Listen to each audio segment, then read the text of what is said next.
कुछ बात करेंगे दादू की। दादू में पीपल्स पार्टी के रुकने सिंध असेंबली पीर मुजीबुल हक को कारकुनों ने हमरा government pilot high school polling station पर वोट कास्ट करने पहुंचे हैं, जहां तहरीक इंसाफ के कारकुनों के साथ उनकी तल्ख कलामी हुई है।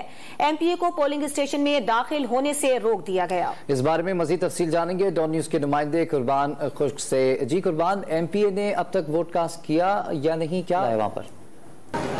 जी दादू में जो है लोकल बॉडीज की सेकंड मरहले में जो है पोलिंग स्टेशन का अमल मुख्तलिफ पोलिंग स्टेशनों पे शहर में जारी है और मुख्तलिफ कारकुनान जिसमें पाकिस्तान पीपल्स पार्टी PTI व दीगर में जो है गामा गामी भी शुरू है।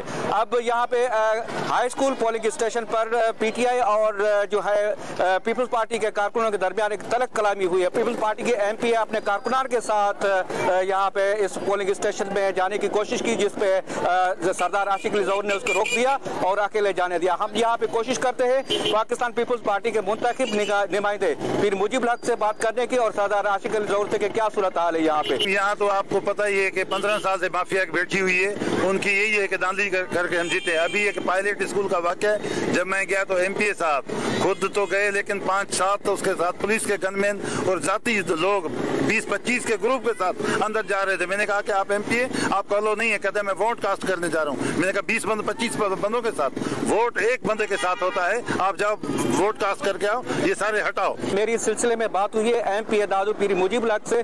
उसने कहा है कि अपना मौक़िफ़ दिया है डॉन न्यूज़ को कि मैंने अकेले जाके वोट कास्ट किया और हम इलेक्शन कमीशन के जितने भी उसूल है उसको हम फॉलो अप कर रहे हैं।